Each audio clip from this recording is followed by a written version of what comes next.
그럼 우리가 살다 보면 느끼는 거 한 가지가 우리 인생 삶이 몸에 밴 습관에 따라서 살아가는 경우 참 많죠. 그죠? 습관. 제가 이제 변명을 하려고 합니다. 저희 교회는 새벽 기도가 5시 반이에요. 5시 반. 처음에 우리는 5시와 6시 1부와 2부를 드리다가 이제 가운데 통합을 해가지고 이제 오래전부터 5시 반에 이제 예배를 드리고 그래서 이제 5시 반 새벽 기도가 늘 몸에 뱄습니다. 근데 이제 집회를 나가면 5시 하는 데도 있고 5시 반도 있고 5시 할 땐 제가 정신을 더 똑바로 차려줘요. 오늘 사실 제가 시차가 안 맞아가지고 3시에 일어났어요. 3시에 일어나서 이제 돌아오는 주일 준비도 해야 되고 해서 이제 뭐 이런 거 준비하다가 마음속에 오늘은 조금 일찍 가서 내가 기도를 해야 되겠다 해서 숙소가 제가 여기 삼척에 있지 않고 저 동해에 있습니다. 그래서 이제 거기에서부터 한 15분쯤 전에 도착을 해서 기도 좀 해야지, 개인 기도. 그리고 막 엘리베이터를 탔는데 우리 곽임 목사님이 아주 너무 반가운 우리 곽임 목사님이 핸드폰에 딱 뜨는 거예요. 아니 이 양반이 새벽부터 무슨 도대체 교회 무슨 일이 있나? 전 그랬어요. 큰빛교회 무슨 뭔 일이 있나? 그러더니 목사님 지금 오시고 계시죠? 그래요. 당연히 가긴 가는데 이 뉘앙스가 좀 이상해요. 가만히 생각해 보니까 아차, 이 5시인데 5시 반으로 착각을 했어요. 그래서 제가 그때부터 과속을 해서 아마 스티커가 몇 장 날라올지도 모르는데 뭐 그러진 않겠지만 어쨌든 제가 그냥 쏜살같이 날라와가지고 이렇게 왔습니다. 변명을 하게 돼서 죄송하고 아침부터 어쨌든 그렇게 됐다는 것만 아시고요. 자, 그러면 이제 많은 분들이 이 대목에서 이렇게 생각하죠. 그러면 오늘 설교를 조금 늦게 시작하니까 좀 일찍 끝나겠구나. 천만의 말씀입니다. 저는 주어진 시간 다 할 거예요. 다. 어차피 저는 오늘 새벽이 마지막이잖아요. 새벽은 그죠? 또 이제 오늘 저녁 남아 있고. 그래서 전 헌금도 그래요. 오늘 저녁에 여러분들이 이제 제가 이번에 헌금 강조를 안 했지만 헌금을 이제 마지막 시간에 많이 하라 그럽니다. 그럼 많이 하셔요, 진짜로. 그러면 이제 헌금이 이제 평상시 이만큼 왔을 때 읽다가 한 3배가 될 때가 있어요, 이렇게. 근데 제가 이번에 여기 안 했어요. 그냥 편안하게 자유롭게 하시라고. 그러면 이제 헌금 이만큼 되면 많은 사람 무슨 생각하죠? 한 2장만 읽고 말겠지. 천만의 말씀입니다. 전 다 읽어요, 다. 왜냐하면 그렇게 하다가 헌금 많다고 안 읽으면요, 우리 한국 교회인데 특징이 있어요. 헌금 안 합니다, 그 다음부터. 이건 제가 경험을 통해서 알았기 때문에 저는 아무리 많아도 담임 목사님이 이제 그만하세요, 너무 많으니까. 그럴 때까지. 한번 오늘 저녁에 한번 해보세요. 자, 우리 한번 보십시오. 성숙한 신앙이 뭘까? 이게 이제 중요하잖아요. 성숙한 신앙. 성숙한 신앙에 대한 정의가 여러 가지가 있는데 우리 한번 읽어보겠습니다. 시작. 하나님을 나에게 하나님을 나에게 맞추는 신앙은 초보 신앙입니다. 수단의 하나님 신앙, 하나님을 수단 삼아서 내 목적을 이루어야 되겠다. 성숙한 신앙은요, 목적의 하나님 신앙으로 바뀝니다. 하나님의 목적이고 내가 수단이에요. 나를 통해서 하나님의 영광이 드러나고 나 때문에 교회가 좋아지고 나 때문에 예수님이 방긋 웃으실 수 있는 바로 이런 신앙. 그래서 우리 주님이 알려주신 주기도문 중에 하나를 읽어보겠습니다. 자, 시작. 뜻이 하늘에서 이루어진 것 같이. 하늘이 먼저입니다. 하늘. 하나님이 먼저, 그 다음에 우리가 되는 거죠. 근데 초보 때는 뭡니까? 내가 먼저에 내 뜻이 먼저고 내 마음에 맞아야 되고, 그렇지 않으면 기분 나쁘게 되고 교회를 떠나게 되고 하나님 원망하게 되고. 그러니까 성숙한 신앙은 한마디로 말하면 무엇일까? 시작. 하나님 절대 주권을 인정하는 신앙입니다. 세상의 모든 것은 다 내 손안에 있지 아니하고 하나님의 손안에 있음을 인정하는, 내 뜻보다 먼저 이루어지는 것은 하나님의 뜻이고 나보다 먼저 하나님이 기뻐하셔야 되고, 이게 성숙한 신앙인의 모습인데, 자, 기도하면, 따라합니다. 기도하면 응답이 옵니다. 여러분, 우리가 기도하면 응답의 형태는 5가지 형태로 5가지. 첫 번째, 우리가 기도하면 하나님이 즉시 바로 응답 주시는 경우가 있습니다. 한나가 자식이 없어서 고통 가운데 성전에 나와서 기도하지 않습니까? 하나님이 즉시 그 기도를 연락하시고 10달 뒤에 그에게 사무엘이라는 아들을 주신 것처럼, 한번 따라합니다. 하나님은 즉시 응답하시는 하나님. 그런데 하나님의 기도 응답은요, 두 번째, 내가 기도하면 내가 구한 것보다 훨씬 더 많이 주십니다. 솔로몬이 나라를 잘 다스리기 위해서 지혜를 구했어요.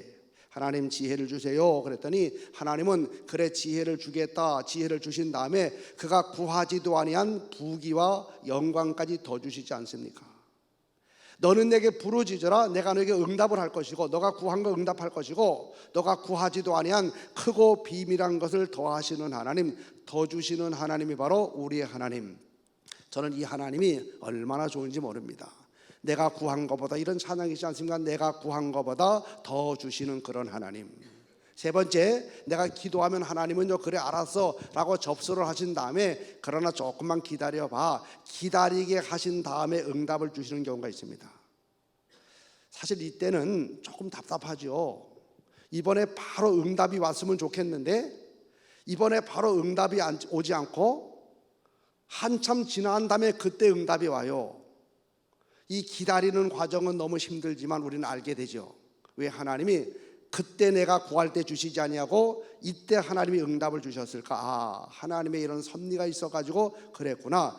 그 응답을 늦게 주신 하나님을 찬양하는 그런 경우가 있고, 네 번째, 내가 기도하면요, 하나님이 아주 매몰차게 거절하시는 경우가 있어요. 거절.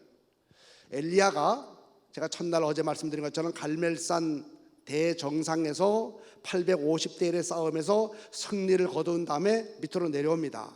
내려오다가 첫날 말씀드렸죠, 말 한마디를 잘못 들은 말 한마디. 이 사람이 어떤 말을 듣냐가 참 중요합니다. 무슨 말을 들었는가 하면 이세벨 왕비가 당신을 죽이겠다 하더이다, 이 말을 듣게 됩니다. 그때 그냥 낙심이 되죠. 낙담, 그냥 마음이 뚝 떨어지게 됩니다. 그래서 엘리야가, 그 엄청난 엘리야가 광야 로뎀나무 아래에 앉아서 하나님 앞에 기도합니다. 하나님이여 조카오니 내 생명을 거두어 가십시오. 그때 하나님이 그의 기도를 들으시고 즉시 응답하셨으면 이 로뎀나무 아래는 바로 엘리야가 죽는 장소가 됐을 겁니다. 그때 하나님은 그의 기도를 응답하지 않습니다. 거절합니다.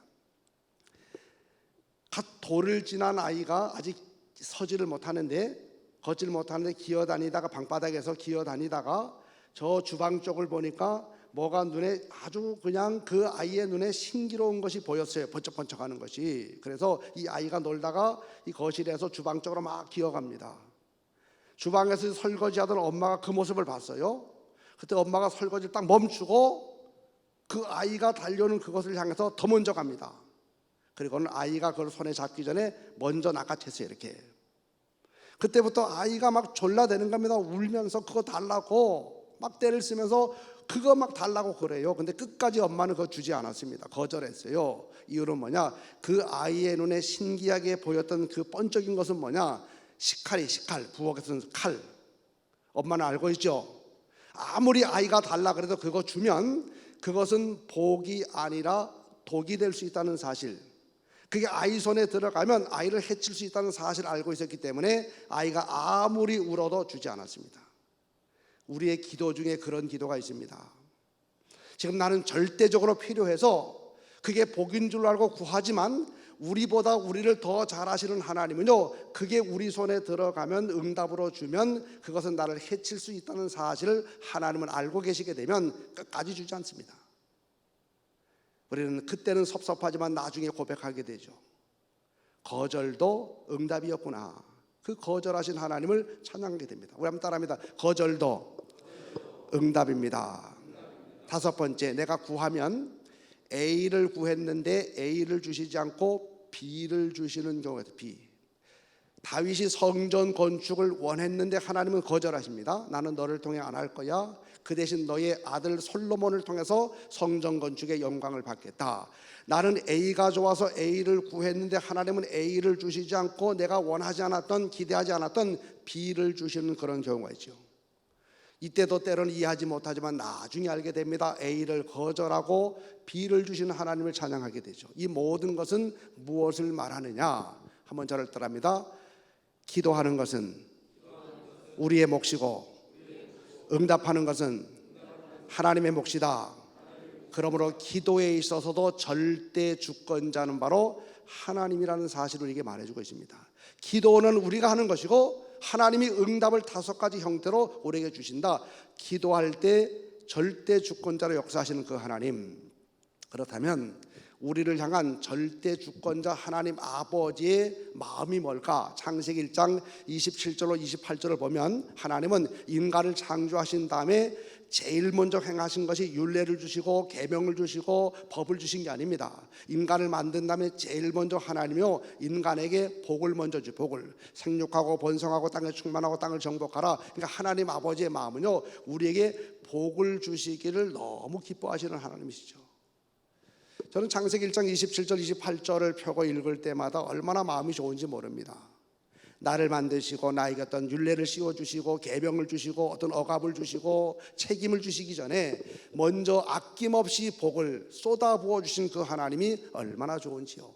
복을 주시기를 너무 기뻐하시는, 사랑하는 딸이 시집을 갈 때 그 어머니가 그 아버지가 할 수 있는 한 최선을 다해 가지고 그 시집 가는 딸 잘해 주려고 이거 줬는데도 또 주게 되고,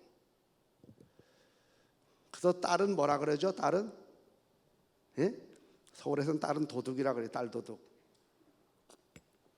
저는 아들 하나 딸 하나가 있는데 우리 딸이 사모입니다. 사모. 단독목회 8년 하다가 지금은 이제 부목사로 그래도 부목을 하고 좀 더 배워야 된다 그래서 이제 제가 아는 친한 목사님 그 밑으로 들어가게 했어요. 아주 그냥 때로는 저를 원망 많이 합니다. 구멍가게 할 땐 좋았는데 큰 교회 들어가서 부목하니까 얼마나 힘들어요. 자기 마음대로 못하고. 그래도 이제 점점 배워가니까 좋죠. 마포에 있으니까 우리 집 은평이니까 가까워요. 그전에 수원에서 목회할 때는 가끔 왔는데 뭐 요즘은 너무 자주 와요. 우리 집에 오면 우리 집이 지 집이에요. 지 집. 자기 집. 다 뒤집니다. 다. 그래서 있는 거 좋은 건 다 가지고 가요. 다. 우리 부목사 하나가 말레이시아 지지난주 갔다 와가지고 초콜릿을 아주 맛있는 걸 한 통 사왔어요. 그래서 제가 초콜릿 좋아하니까 이거 잘 숨겨놓고 먹어야지. 그래서 월요일 아침에 물어봤어요. 그 초콜릿 어디 있냐고. 이미 가져갔대 이렇게. 그래서 근데 이상하지 딸 도둑은 빼앗겨도 섭섭하진 않아요. 뭐 자녀니까 주고 싶고. 하나님은 그래요. 하나님은 우리에게 준 다음에 또 주고 싶고 또 달라면 또 주고. 근데 하나님이 복을 주시되 방법이 있어요. 방법. 이걸 알아야 돼요. 지금부터. 이제 이게 중요합니다. 하나님 우리에게 복을 주시는데 하나님의 방법이 먼저 3가지 외워야 됩니다. 자, 시작. 가장 좋은 복을 가장 좋은 때에 가장 좋은 방법으로. 가장 좋은 복을, 세상의 많은 복들 중에서 가장 좋은 복을 세상의 수많은 시간들 속에서 가장 적절한 때에, 그리고 수많은 방법 중에서 가장 좋은 방법으로 이거 한번 해봅니다. 자, 가장 시작. 가장 좋은 복을 가장 좋은 때에 가장 좋은 방법으로. 눈 감고 한번 해보세요. 눈 감고 실눈 뜨지 말고. 자, 시작.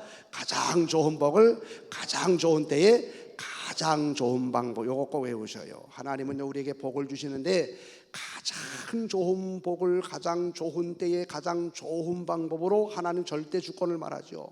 복을 주는 것도 하나님 마음입니다.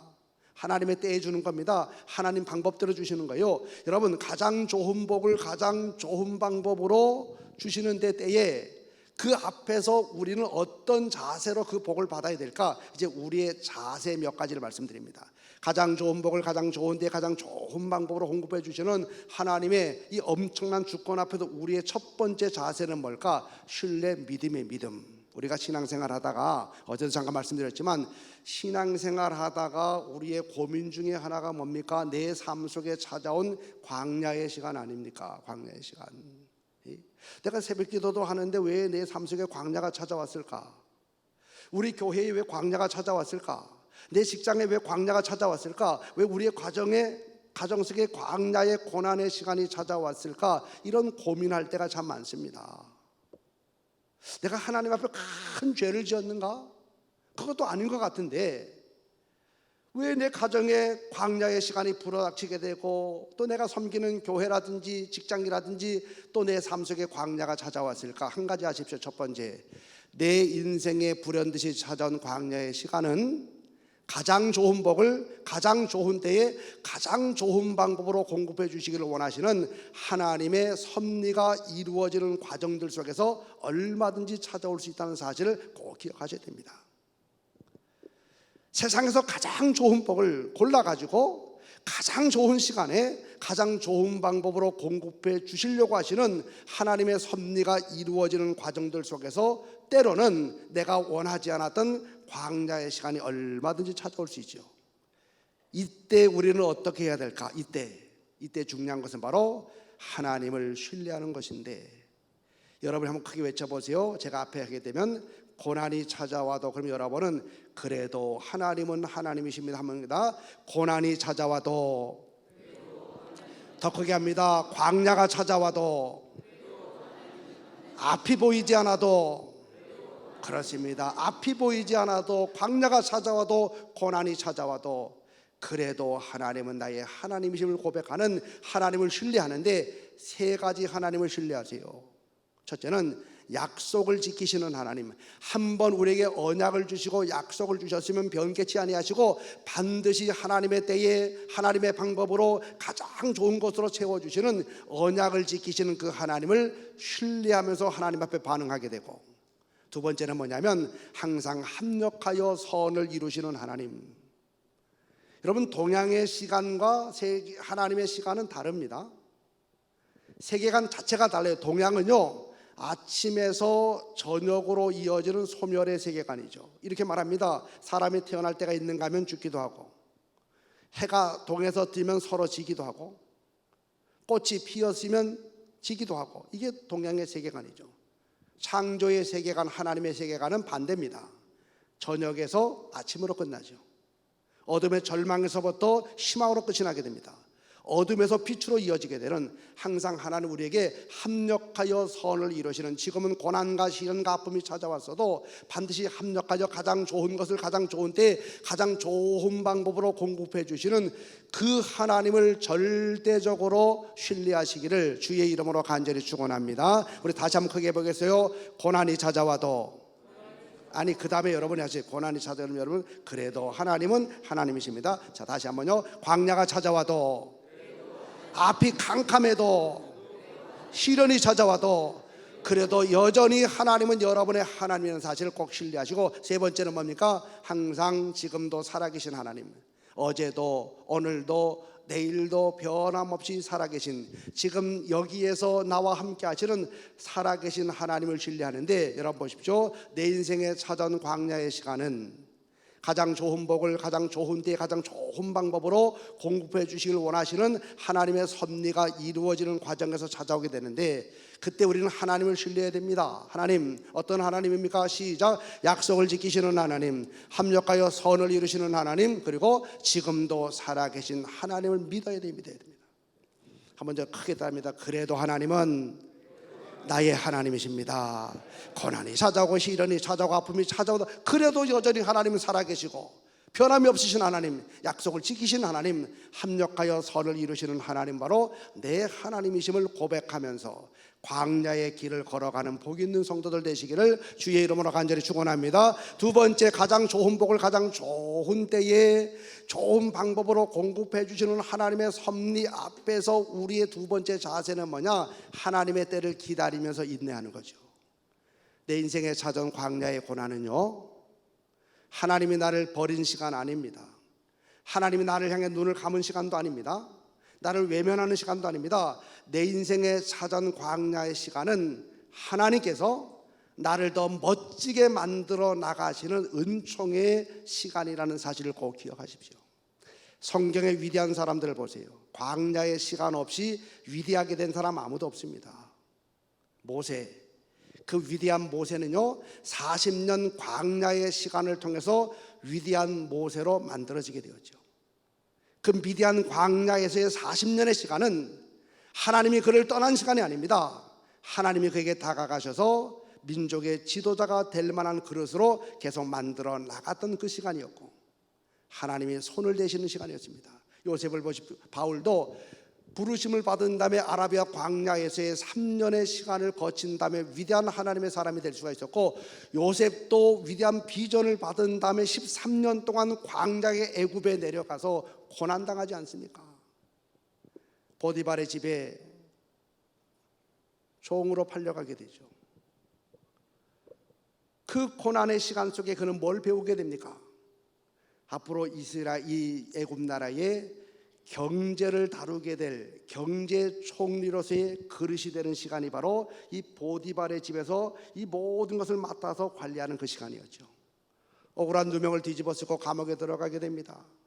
얼마나 혹독한 시간입니까? 근데 거기는 정치범 수용소입니다. 바로 거기에서 그 대국을 다스리게 될 바로 정치 총리로서의 이 정치력을 확장시켜 나가는 그런 시간이었습니다. 하나님은 요셉을 쓰시기 위해서 애굽으로 내밀었지요. 그 시간은 하나님이 그를 버린 시간이 아니었습니다. 광야 학교를 통해서 보디발의 집에서 감옥 안에서 하나님의 꿈을 이루기 위한 하나님의 사람으로 키워나갔던 시간이 바로 이 요셉 13년 애굽이었죠. 여러분, 성경을 보다가 우리가 그냥 스킵하고 지나가는 경우가 여러 군데 있는데 그 중에 하나가 이겁니다. 창세기 16장 16절하고 17장 1절이에요. 창세기 16장 16절로 딱 끝이 나고 그 다음 바로 17장 1절입니다. 한 절 차이죠, 한 절. 근데 시간은 13년이 흘러가요. 13년. 한번 볼까요? 창세기 16장 16절 찾아보지 마시고요. 아브라함의 나이 86세가 되었을 때 하갈을 통해서 이스마엘이 태어나게 됩니다. 사라를 통해서가 아니라 몸종 하갈을 통해서 이스마엘이 태어나게 됩니다. 86세 때. 창세기 16장 16절이에요. 그 다음에 성경은 바로 건너뜁니다. 17장 1절로 가요. 그리고 이렇게 말합니다. 아브라함의 나이 99세 때에. 아브라함에게 13년의 시간은 없습니다. 어디를 찾아봐도 아브라함에게 13년의 시간은 없습니다. 86세 때 이스마엘이 태어났을 때, 그리고 바로 건너뜁니다. 99세 때에 아브라함에게 하나님이 다시 나타났다. 이스마엘이 태어난 다음부터 아브라함에게 있어서 13년은 너무나 혹독한 광야의 시간이었습니다. 하나님이 더 이상 말씀하시지 않고, 하나님이 더 이상 나타나지 않고, 하나님 더 이상 응답하지 않는 하나님의 침묵의 시간, 얼마나 힘든 시간이었겠습니까? 그런 광야의 13년의 시간을 보내게 되죠. 근데 그 시간은 알고 봤더니 하나님이 그를 외면하거나 징벌하거나 그를 저 멀리 내몬 시간이 아닙니다. 가장 가까이에서 아브라함의 믿음의 훈련을 시켰고 마음의 크기를 훈련시켰던 아브라함을 아브라함으로 만들어 나갔던 시간이 바로 13년의 광야의 시간입니다.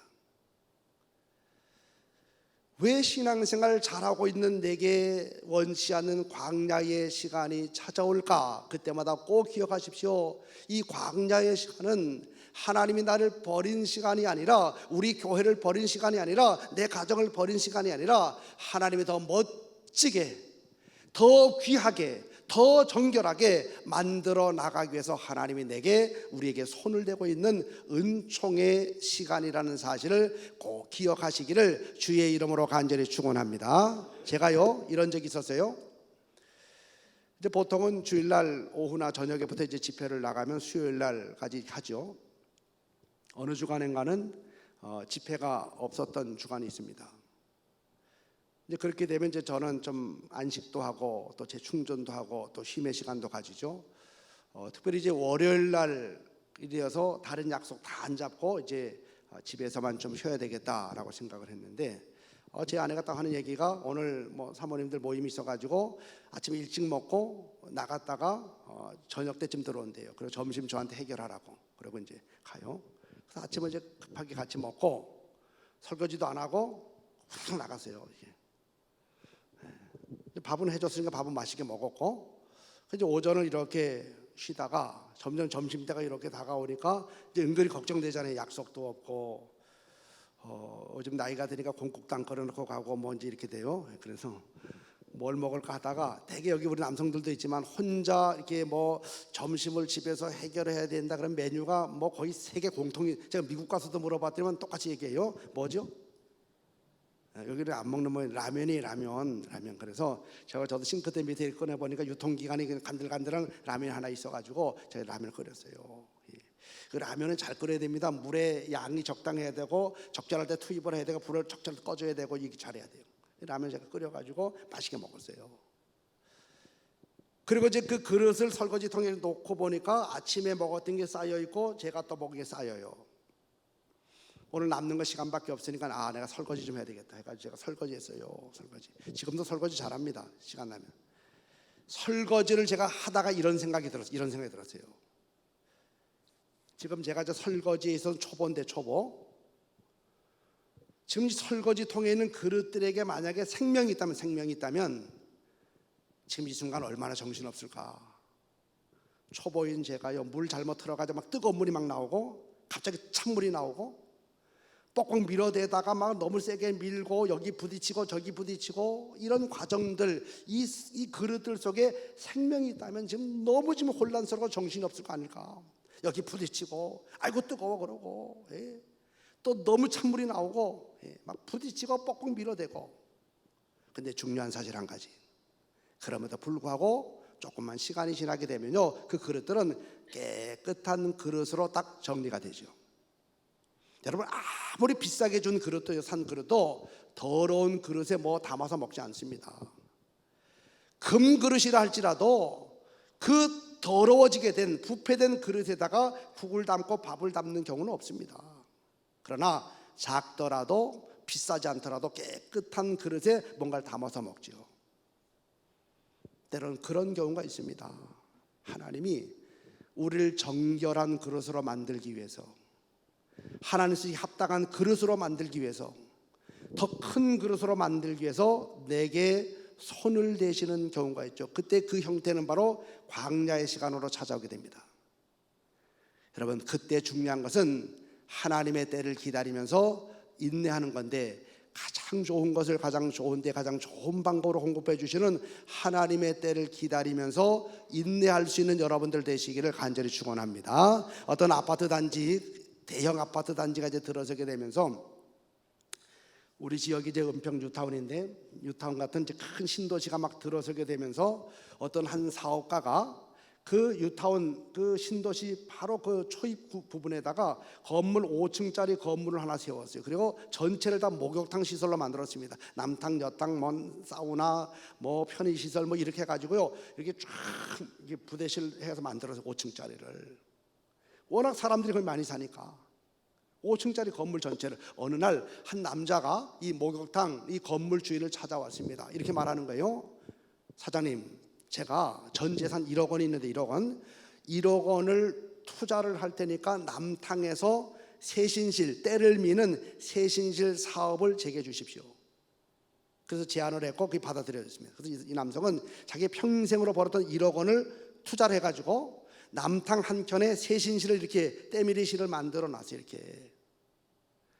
이분의 소원을 뭘까요? 떼돈 버는 거예요. 떼돈 버는 거. 때를 밀어서 버는 거니까 떼돈 버는. 그 떼돈 벌 마음을 가지고 시작을 했어요. 근데 입주가 다 완료가 되고 일주일이 지나고, 근데 손님이 안 와요. 때를 밀어야지만 떼돈을 벌 수가 있는데 2주가 지나도 사람이 떠납니다. 점점 마음에 걱정이 돼요. 와야지만 때를 밀어서 떼돈 벌어서 떼부자가 될 수가 있는데 안 오니까 좀 더 기다려보자. 3주를 기다려도 안 와요. 안 와. 한국 사람들이 3번까지 기다리잖아요. 근데 이번은 한 주 더 기다렸어요. 그래, 한 주 더 기다려봐. 4주, 한 달 오겠지. 이상하게 사람들이 안 옵니다. 몇 명 와도 떼 밀어달라는 사람이 없어요. 이분은 때를 밀어서 떼돈을 벌려고 그 엄청난 돈을 투자해 가지고서 사업을 시작했는데 때를 밀러 오질 않으니까 큰일. 그래서 이번에 이제 4주가 지난 다음에 막 울상이 되어 가지고 이 건물 주인을 찾아갔어요. 그래서 건물 주인에게 이렇게 말합니다. 사장님, 아시다시피 제가 평생 벌었던 전 재산 1억 원을 들여 가지고 이 세신실 때밀이 사업을 시작하지 않았습니까? 떼돈 벌려고. 그런데 때를 밀러 사람들이 오지 않습니다. 큰일 났습니다. 이제 망했습니다. 근데 사장이 그러더래요. 그 사람 보고, 걱정하지 마시오. 왜냐하면 사람들은 다 때가 있느니라 그러더래요. 그래서 때를 기다렸더니 때를 밀러 오는 사람으로 인해 가지고 때를 밀어 가지고 떼돈을 벌게 되었대요. 하나님의 때를 기다리는 신앙 얼마나 중요한지 모릅니다. 그래서 제가 참 좋아하는 말이 이거예요. 성공은 대박이 아니라 누적이다. 저는 이 말을 참 좋아합니다. 우리가 벼락 성장을 원하고 벼락 부자가 되기를 원하고 벼락 스타가 되기를 원하지만, 여러분, 성공은요 대박이 아닙니다. 잰 걸음이지만 한 걸음 한 걸음 한 걸음 나가게 되었을 때 거기에 설 수가 있는 것이지 대박이 아니라 누적의 결과로 주어지게 되는 거죠. 그래서 성경은 뭐라고 말합니까? 읽어보겠습니다. 갈라디아 6장 9절 시작. 우리가 선을 행하되 낙심하지 말지니 포기하지 아니하면 때가 이르면 거두리라.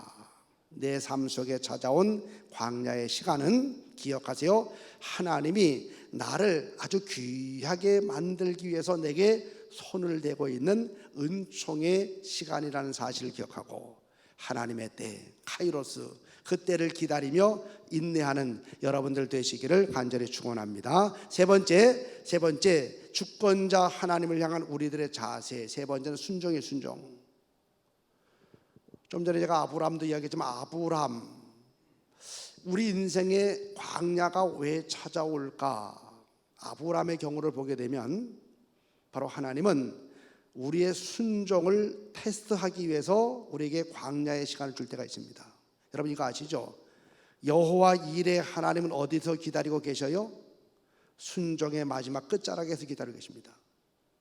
우리가 마지막으로 보이는 순종의 마지막 끝자락에 여호와 일의 하나님이 계셔요. 하나님은 그 여호와 일의 복을 주실 때 바로 우리를 테스트합니다. 그 테스트 재료가 뭐냐? 순종하는지 순종하지 않는지. 그래서 여러분 아브라함이 여호와 이레의 복을 받는 이젠 되었다 마지막 최종 합격 선언을 받게 되고 바로 여호와 이레의 복을 받는 과정을 한번 보겠습니다. 자 보십시오. 하나님이 그에게 순종 시험을 하게 되죠. 이렇게 말씀합니다. 시작. 내 아들 내 사랑하는 독자 이삭을 번제로, 여러분 번제로 드려. 번제 아시죠? 짐승을 잡아서 각을 떠요. 각을 이렇게 내장 다 해놓고 그리고 불을 살려가지고 통째로 드리는 제사가 번제입니다. 그 당시 이방 종교가 행하고 있었던 인신제사, 사람 아들을 그냥 불태워 죽이는 거. 글쎄 이런 제사를 이런 그 아들을 드리래요. 번제로. 이게 얼마나 어려운 겁니까? 아브라함이 순종하죠. 순종하는 아브라함에게 찾은 암초가 몇 개 있어요. 암초가 첫 번째 암초는 뭐냐? 3일입니다. 3일. 사람이요 순간적으로는 결정을 할 수 있어요. 즉시적으로 우리가 순종할 수 있어요. 근데 3일의 시간은요 별별 생각이 다 찾아오는 시간이 3일입니다. 3일. 더군다나 아들을 데리고 3일을 걸어가는 그 시간은요 아브라함으로 하여금 하나님 앞에서 예스했던 것을 얼마든지 뒤집을 수 있는 그런 시간입니다. 3일의 시간. 첫 번째 암초죠. 두 번째는요 그의 아들이 물어봅니다. 번제할 어린 양은 어디 있나이까? 아브라함이 이렇게 말해줘야지. 원래는요 너란다 라고 말해야 되는데 말을 할 수가 없습니다. 이 아버지의 고통, 그 사랑하는 아들, 어떻게 얻은 아들입니까? 그 아들이 아버지 얼굴을 쳐다보면서 번제로 드실 그 어린 양은 어디 있나이까? 라고 물어봤을 때 가슴이 무너졌겠죠. 세 번째 암초는요 진짜 아들을 결박해서 제단 나무에 올려놓는 겁니다.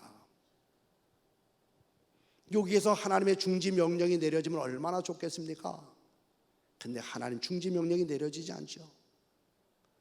네 번째는 보니까 진짜로 이제 칼을 내밀어 가지고 아들을 죽여야 됩니다. 이런 암초들이 찾아오게 되었죠. 그렇지만 아브라함은 순종의 걸음을 옮기게 되었을 때 마침내 주님의 합격 선언이 떨어지게 되죠. 읽어봅니다. 시작. 내가 이제야 내가 하나님을 경외하는 줄을 아노라. 하나님의 순종 테스트 합격 선언이 떨어지게 되면서 바로 그에게 여호와 이레의 복이 임하게 됩니다. 한번 읽어봅니다. 시작. 아브라함이 눈을 들어본 적 한 순양이 뒤에 있는데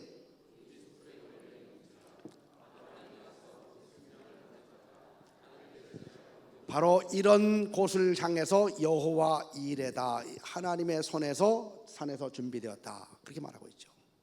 늘 기억하세요. 하나님은 물론 과정 속에서의 순종도 귀하게 여기시지만 여호와 이레에 예비된 하나님의 복은요 순종의 마지막 끝자락에서 우리를 기다리고 계십니다. 우리 인생의 사전 광야의 시련은 하나님이 여호와 일의 복을 주시기 위해서 내 순종을 테스트하는 점검의 과정들 속에서 얼마든지 찾아올 수가 있어요. 그래서 순종이, 읽어봅니다. 시작. 순종이 제사보다 낫고 듣는 것이, 1000번 만번 예배 제사를 드려도 순종하지 않으면 그거 다 꽝이다, 꽝. 청종하고 잘 듣고 순종하는 것이 바로 순양의 기름을 드리는 것보다 훨씬 더 낫다. 순종이 귀하다. 순종이요. 주권자 하나님 주신 복을 받아 누리는 여러분들 되기 위해서 세 가지 여러분들 순종하십시오. 우리 크게 모여 읽어봅니다. 시작. 강단의 말씀에 순종하자. 하나님이 여러분의 말씀의 강단에 주의 종을 세우셔서 하나님 말씀을 증거하게 할 때에 그 말씀에 순종하는 삶을 살아가고, 또 한 가지는 하나님이 세우신 담임 목사님들의 목회 리더십에 순종하는 삶을 살아가게 되고, 그리고 순간마다 여러분에게 인도하시는 성령의 감동과 인도하심에 순종하는 삶을 살아가는 거죠. 주권자 하나님을 향한 우리의 네 번째 자세는요, 동행이에요. 동행. 왜 내 인생 삶 속에 광야가 찾아올까? 네 번째 케이스는 이겁니다. 하나님이 우리에게 사인을 보내, 사인. 나 너랑 가까이 지내고 싶어. 나하고 더 친밀하게 살아가자. 바로 하나님이 우리와 동행하자는 사인으로 때로는 광야의 고난을 줄 때가 있습니다. 제럴드 모이라고 하는 사람이요, 중독과 은혜라고 하는 책에서 이런 얘기합니다. 사람들이 인생을 살아가면서 보편적으로 자신의 삶의 안전을 위해서 세 가지를 추구한다는, 세 가지. 내 삶의 안전을 위해서 추구하는 세 가지가 뭐냐면 바로 소유. 그래서 더 많은 소유를 내가 가지게 되고, 어떤 권력을 가지게 되고, 그리고 많은 사람과 더불어 살아가는 인간관계, 이 세 가지가 사람들이 자신의 삶을 안전하게 살도록 하기 위해서 이제 이 추구하는 세 가지, 이 세 가지가 있으면 나는 안전할 것이다. 중요한 거죠. 여러분, 적당한 소유를 가지고 있고, 적절한 힘을 가지고 있고, 적절한 사람과의 관계 속에 살아가는 것을 우리를 행복하게 만들어주는데, 문제는 뭐냐면 이 세 가지에 중독이 되면 이 세 가지는 어느 순간 하나님을 대체하는 신이 된다. 신. 너무 소유에 집착하다 보면 그 소유 물질이 하나님을 대신하는 만몬 신이 되어버립니다. 너무 권력에 집중하다 보면 하나님이 도와주시지 않아도 나 이 세상의 권력 가지고 살아갈 수 있어. 신이 돼요, 신. 너무 사람들의 숲에서 살아가다 보면요, 바로 뭐 하나님 도와주시지 않아도 나 누구도 알고 있고, 어떤 사람도 알고 있고, 그 힘 있는 사람도 알고 있고, 이런 인간관계가 결국 그 하나님을 대신하는 잘못된 신이 되는 신. 그러면요, 하나님은 하나님의 사람들이 이 잘못된 신에 중독이 되면 그냥 계시지 않는다는 거죠. 중독을 풀기 위해서 해독제 주사를 놔요. 해독제. 중독을 푸는 하나님의 해독제가 뭐냐? 그것은 바로 절망적인 상황, 바로 광야의 시간이라는 겁니다. 그 사람을 광야로 내몰고, 혹은 그 교회를 광야로 내몰고, 그 가정을 광야로 내모는 이 절망적인 상황을 통해서 하나님이 원하시는 한 가지, 슈브, 다시 돌아와서 나와 깊이 교제하자, 나와 동행하자, 그거랍니다. 그거. 여러분의 삶 속에 어느 순간부터인가 물질이 하나님보다 앞섰다. 이미 물질에 중독이 된 겁니다. 너무 교회 오는 것도 사람 만나려고 오게 되고, 또 권력을 추구하는 거, 하나님을 대신하는 신이 되는 순간 하나님은 여러분을 사랑하시기 때문에 그냥 내버려 두지 않습니다. 해독의 주사를 놔요. 그게 바로 절망적인 상황, 광야의 시간이라는 거죠. 그때 지혜로운 사람은 빨리 깨닫습니다. 하나님이 다시 돌아오라고 하시는구나, 하나님과 깊이 친밀한 교제를 나누자고 하시는구나, 동행하자고 하는구나.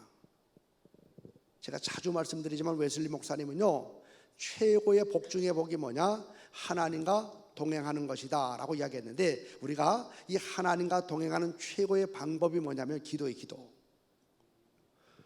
제가 이제 하나 알려드릴게요. 우리 교회는 13 기도 운동을 해요. 13. 하루에 3번 기도합니다. 새벽 기도 이런 거 다 이 공식 오피셜한 거 빼고 우리 개인적으로 하는 13 기도가 있어요. 우리 아침 8시가 되면요, 사도신경을 고백한 다음에 그 사도신경에 맞추어서 기도합니다.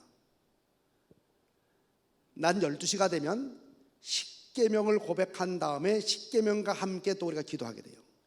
밤 9시가 되면 주기도문, 가장 완전한 기도 주기도문을 고백하고 그리고 같이 또 기도하면서 하루를 마감하게 되죠. 제가 이제 우리 교회 일상 기도는 카드 한번 보여드릴게요.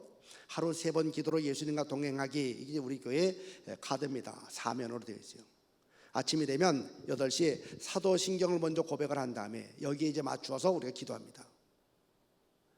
정오 12시가 되면 십계명을 첫 번째부터 10번째 고백한 다음에 여기에 맞춰서 나를 돌아보는 시간이에요. 하나님, 내가 말씀에 십계명에 맞는 삶을 살아가고 있는지 점검하는 시간이죠. 밤 9시가 되면 바로 주기도문을 고백함을 통해서 하루를 마감하고 문을 닫는 기도하게 됩니다. 제가 8월 25일 날 밴쿠버 전도 컨퍼런스 12번 하고 미국 조지아주로 가서 이제 어거스타 교회에서 또 3일 동안 집회하고, 그리고 저 남미 브라질 바로 위에 있는 파라과이로 가서 우리 성전 75번째 교회 복원 예배를 드리고, 그리고 이제 선교지를 탐방하고 선교사들 만났습니다. 교회를 제가 3주 동안 비웠어요. 3주. 근데 그러면서 우리 교회 새벽 기도 시간하고 안 맞죠. 정반대니까. 12시간 차이가 나니까. 그때 제가 참 많이 했던, 그러면서 제 마음을 또 제 신앙의 걸음을 또 제 영적 생활을 든든하게 붙잡아줬던 게 바로 일삼기도입니다. 수시로 해요. 수시로. 그럼 뭐 12시에 사도신 이거 십계명 안 하고 수시로 길을 걸어가면서도 이 십계명 저는 다 외우니까 1계명을 이야기한 다음에 저 자신을 비춰보고, 또 주기도문을 고백한 다음에 그 기도 속에서 제 자신을 보게 되고, 또 나의 신앙을 고백하게 되고, 또 아침마다 사도신경을 통해서 사도들이 고백했던 그 신앙의 고백이 나의 고백이 되기를 원하면서, 그러니까 얼마나 좋은지 모릅니다. 꼭 하루 3번이 아니라 어떤 때는 10번도 하고 어떤 때는 막 30번도 하죠. 그러면서 목적은 뭐냐? 이 기도를 통해서 주님과 동행하는 게 동행이요. 그래서 기도만큼 좋은 동행이 없습니다. 물론 어떤 분은 예수님을 생각하고 바라봄을 통해서 예수와 동행하자 이런 말씀하시지만, 제가 해보니까 저는 이 일삼기도가, 그래서 저는 이 핸드폰에 이걸 찍어놨습니다. 카드를 이제 오래 가지고 다니다 보면 너덜너덜해지니까, 필요하면 여러분의 교회에서 드릴 거예요. 제가요 화해를 드릴 겁니다. 우리를 향한 주권자 하나님 마음은 뭐냐? 복을 주시기를 기뻐하시는 분이신데, 복을 주시는 하나님의 방법은 뭐냐? 가장 한번 해볼까요? 먼저 3가지 알죠? 시작. 가장 좋은 복을 가장 좋은 때에 가장 좋은, 이 하나님의 복 앞에서 우리의 자세 4가지 말씀드렸습니다. 첫째는 하나님을 신뢰하자. 고난이 찾아오도 시련이 찾아오도 여전히 하나님은 나의 하나님 되심을 고백하는 삶을 살아가고, 2번째, 비록 더딜지라도 하나님의 때를 기다리는 인내신앙을 가지고 살아가고, 3번째는 여호와 이레의 주인공 되기 위해서 바로는 순종의 삶을 살아가게 되고, 그 4번째는 뭡니까? 더 친밀하게 하나님과 동행하는 삶을 살아가므로 가장 좋은 복을 가장 좋은 때에 가장 좋은 방법으로 공급해 주시는 하나님의 은혜의 주인공들 다 되시기를 주의 이름으로 간절히 축원합니다.